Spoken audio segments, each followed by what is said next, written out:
Olá a todos os alunos, começando mais uma aula de Geografia. Conforme eu me apresentei na semana passada, eu sou a professora Rafaela e vou dar continuidade até o final do ano no trabalho que a professora Eliane iniciou.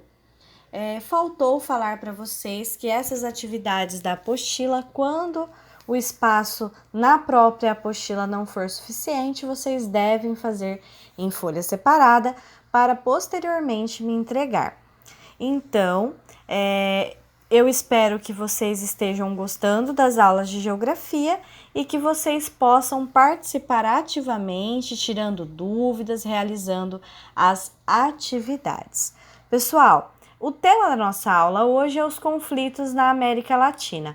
Mas antes de falarmos sobre os conflitos, nós vamos falar sobre a América Latina, sobre o que é a América Latina. Bom, primeiramente, quando a gente fala em continente americano, quais países que pertencem a esse continente? Qual será que é os primeiros países que vem à sua mente quando fala em América? Bom, o continente americano tem uma vasta extensão territorial, sendo aí o segundo maior continente do mundo, né?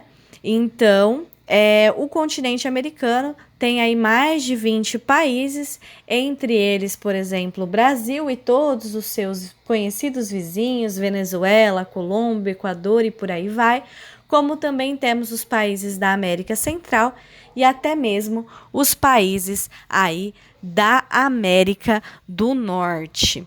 Então, eu gostaria aí que vocês observassem o mapa para ver toda essa diversidade de países.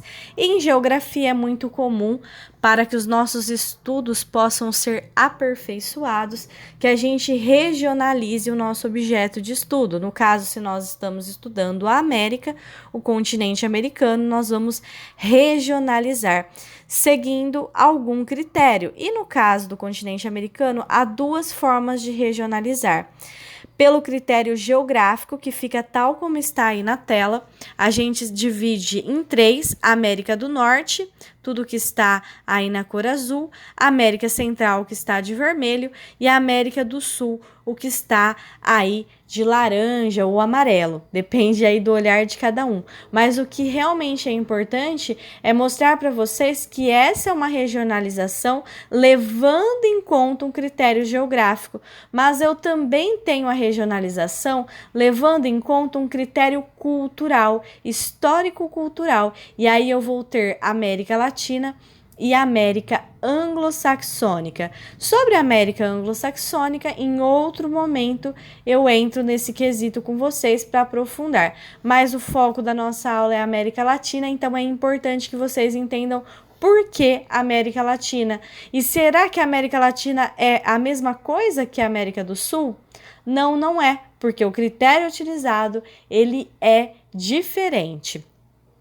No caso, a partir do século XV, início do século XVI, alguns povos europeus chegaram às terras que mais tarde seriam chamadas de América. Então, até o século XV, o continente americano ele era desconhecido dos demais povos. Foi quando os europeus começaram aí a colonizar as terras americanas.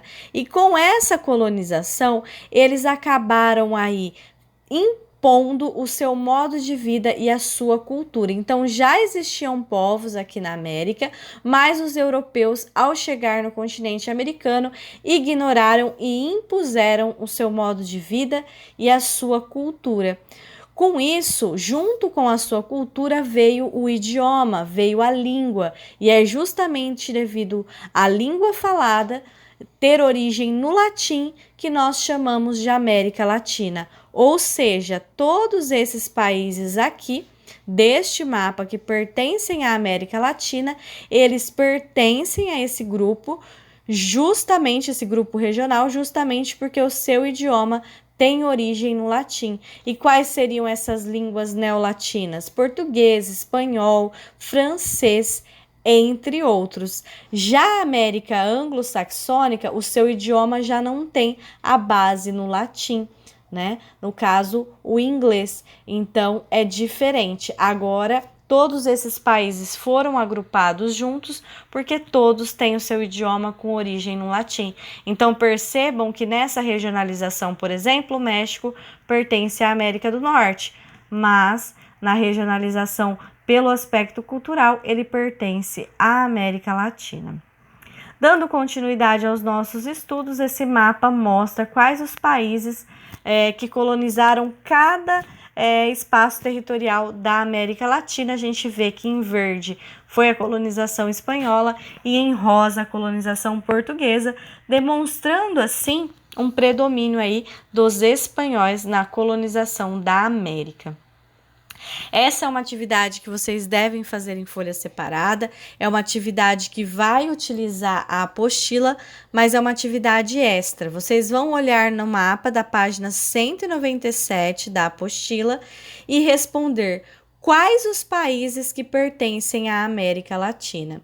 E lembrando que Estados Unidos, Canadá e Guiana pertencem à América anglo-saxônica. Então, sendo assim, excluindo-se esses que pertencem à América anglo-saxônica, quais os países que pertencem à América Latina? Então, vocês vão olhar no mapa da 197 para auxiliá-los, ou mesmo printar esta tela aqui para conseguir responder com perfeição. Vocês vão ver essa parte que está em cinza, sem o nome dos países, são países que, embora estejam na América do Sul, não pertencem à América Latina pela questão do idioma, né? Então, a gente não tem nem a Guiana Francesa e nem o Suriname pertencendo à América Latina por essa questão do idioma. E, além disso, Estados Unidos e Canadá. Excluindo esses países, aqui está o nome de todos os países que pertencem à América Latina, e essa é uma das atividades de hoje. Bom, continuando a nossa aula, na semana passada, eu solicitei que vocês realizassem a atividade 1 da página 197. Aqui está a correção dessas atividades. Uma das perguntas era: quais os países que integram o continente americano? Pessoal, são mais de 20 países, não precisa colocar o nome de todos, podem, nesse caso, só citar alguns exemplos, como está aí na correção. Depois eu pergunto a diferença entre a América do Sul e a América Latina, aí está a resposta na íntegra, mas pela aula de hoje vocês puderam ver que a diferença é que uma leva em conta um critério geográfico e a outra leva em conta um critério sociocultural. E por fim, pergunta quais foram os povos que colonizaram aqui o continente americano, e aí está a resposta: portugueses, espanhóis, franceses, holandeses, entre outros, ou seja, povos europeus. Continuando, agora sim vamos falar sobre o tema central da nossa aula hoje, que é os conflitos na América Latina.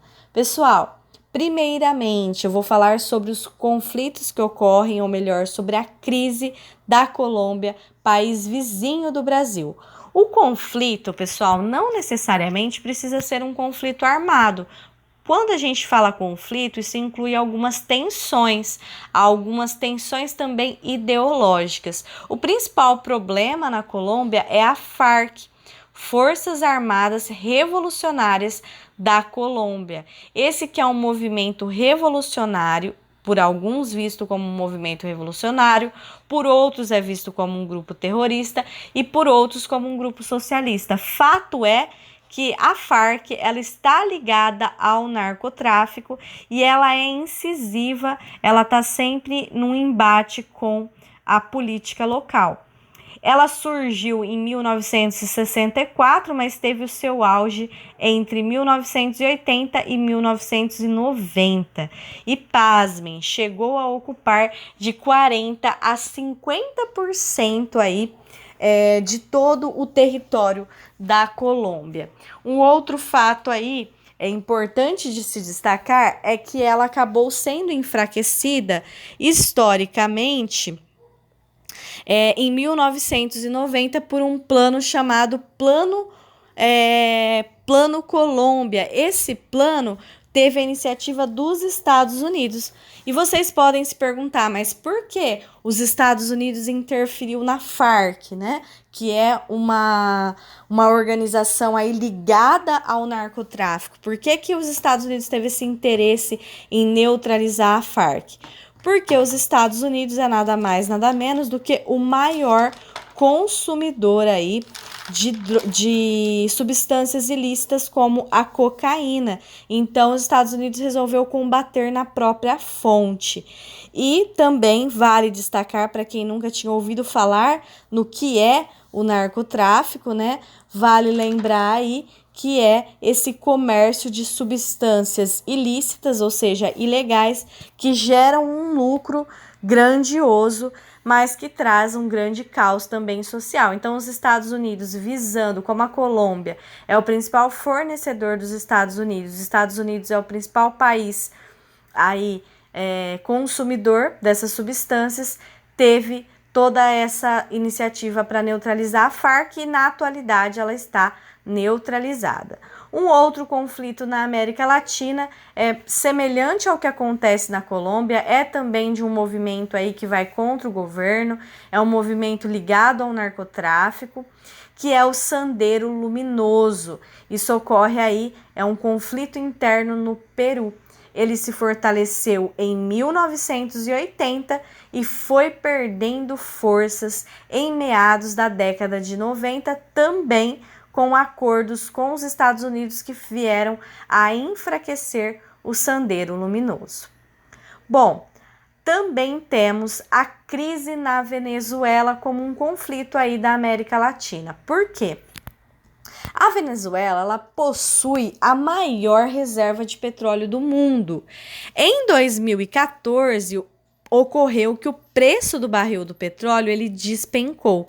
Ele passou de $115 para $48. Essa queda acentuada, ela veio trazer aí um caos econômico. Esse caos econômico retirou todo o recurso financeiro existente para promover ajudas sociais. Então, a crise econômica levou a uma crise social, e a crise social fez com que muitas pessoas começassem a sair da Venezuela e ir para a Colômbia. Então, vejam só que problemática é essa questão. Todo o dinheiro para ajuda social vinha mesmo do petróleo, o preço do petróleo ele despencou, e isso gerou um caos econômico, que gerou um caos social, que fez os venezuelanos saírem aí do seu país e irem para a Colômbia buscar aí melhores condições, já que houve um total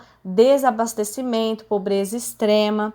E aí, pelo fato de na Venezuela ocorrer esse caos, isso intensifica um conflito já pré-existente, que é Venezuela versus Colômbia. É um conflito histórico desde a época da independência desses países, porque eles têm aí uma disputa por territórios, e a Colômbia ela acusa a Venezuela de apoiar a Farc. Então, o principal problema da Colômbia aí é a Farc, que desestabiliza aí a política local, e eles acusam os venezuelanos de apoiarem a Farc. Muitos venezuelanos estão indo para a Colômbia, então, como eu já tinha dito no slide anterior, então isso acaba intensificando o conflito. Bom, para finalizar a nossa aula hoje, eu gostaria que vocês observassem esse mapa do narcotráfico, para verem que o narcotráfico não fica restrito aos nossos países vizinhos. Infelizmente, a região norte do nosso Brasil também acaba fazendo parte do narcotráfico. Ele acaba por passar, né, pelo nosso território. Tudo que está em azul são as hidrovias por onde passa essas substâncias ilegais. O que está em verde são as vias, os voos que acontecem também para transportar, né, essas mercadorias, e de vermelho as rodovias que transportam essas substâncias. Então, acaba sim esses conflitos, esses problemas atingindo também o Brasil. Na próxima aula, na próxima semana, vamos falar a parte 2 dos conflitos da América Latina. Por hoje é isso.